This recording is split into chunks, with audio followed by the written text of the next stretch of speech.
많은 기사를 보면 고 구하라 씨 오빠가 친모를 상대로 소송을 제기했다는 것을 확인할 수 있는데요. 고 구하라 씨의 오빠는 상속인으로서 이러한 소송을 제기한 것인가 하는 의문이 드실 텐데요. 이번 사건의 판결문 내용을 보면 소송에서 구하라 씨의 친모 측이 주장한 내용을 추정해 볼 수 있는데요. 아마도 이런 내용의 주장을 했을 것으로 보입니다.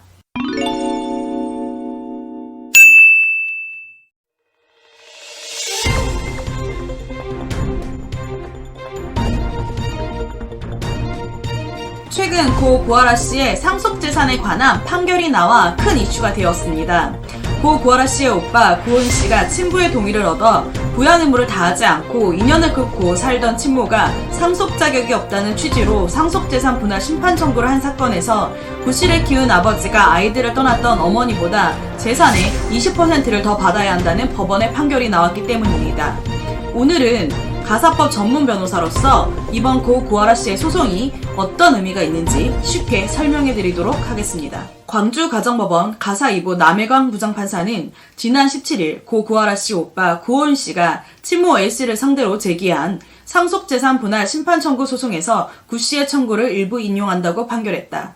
재판부는 구하라 유족의 기여분을 20%로 정하고 친부와 친모가 6대4의 비율로 유산을 분할하라고 주문했다. 그런데 많은 기사를 보면 고 구하라 씨 오빠가 친모를 상대로 소송을 제기했다는 것을 확인할 수 있는데요. 고 구하라 씨의 오빠는 상속인으로서 이러한 소송을 제기한 것인가 하는 의문이 드실 텐데요. 민법 상속순위를 보면 1순위는 직계 비속, 즉 자녀와 배우자, 2순위는 직계 존속, 즉 부모와 배우자입니다. 고 구하라 씨는 미혼으로 자녀가 없기 때문에 2순위 상속권자인 직계 존속, 즉 부모가 상속인이 됩니다. 그러나 친부가 상속분과 기여분을 고 구하라 씨의 오빠에게 양도하였기 때문에 상속재산 분할 심판 청구의 소송을 오빠인 고은 씨가 제기한 것입니다. 즉 구하라 씨 오빠가 상속권자인 것은 아니고 친부의 권리를 양도받아서 친부의 권리로서 소송을 제기한 것이죠.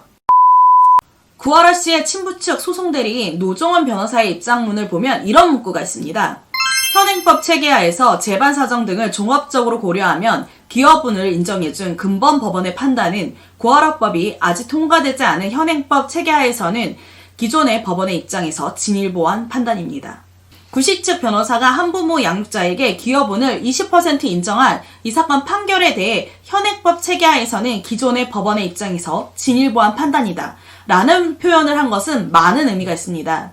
기존의 판례를 보면 한부모 가정에서 자식을 홀로 양육한 사정을 기여분으로 인정한 판례는 거의 없기 때문입니다.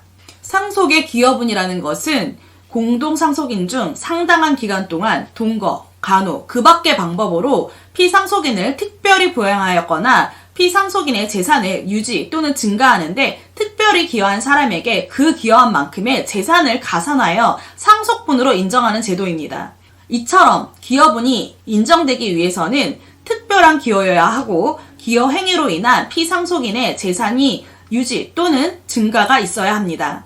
그래서 부모가 자녀를 양육하는 것은 당연히 해야 하는 부양 의무이기 때문에 특별한 기여라고 판단하지 않았던 것이죠. 그런데 이 사건 판결에서는 부모는 이혼을 하더라도 미성년자 자녀를 공동으로 양육할 책임이 있는 바 아버지가 약 12년 동안 상대방의 도움 없이 혼자 양육한 것은 자녀에 대한 부양 의무 이행의 일환을 넘은 특별한 기여라고 판단하였기 때문에 현행법 체계하에서 진일보한 판단이다 라는 표현을 한 것입니다. 이번 사건의 판결문 내용을 보면 소송에서 구하라 씨의 친모 측이 주장한 내용을 추정해 볼 수 있는데요. 아마도 이런 내용의 주장을 했을 것으로 보입니다. 구하라 양은 미성년자일 때부터 가수 활동에 따른 수입이 있었기 때문에 양육자인 아버지가 양육에 관한 비용을 별도로 부담하지 않았다. 친부 측은 현재 친모에게 과거 양육비 지급 소송을 하고 있기 때문에 과거 양육비 상당 부분을 보전받을 수 있다. 따라서 고 구하라 친부가 홀로 양육한 것이 특별한 기여라고 볼 수 없으므로 기여분은 인정돼서는 안 된다. 라는 주장을 했을 것으로 보입니다. 구하라 법안은 구하라 씨와 아주 동일하거나 유사한 사례에서는 타당할 수 있습니다.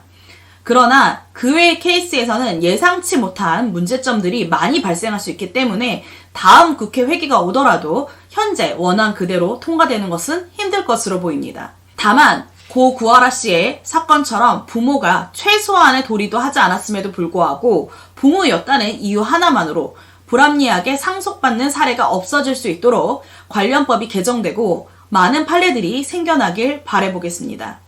지금까지 최변TV의 판례 읽어주는 변호사 최선혜 변호사였습니다.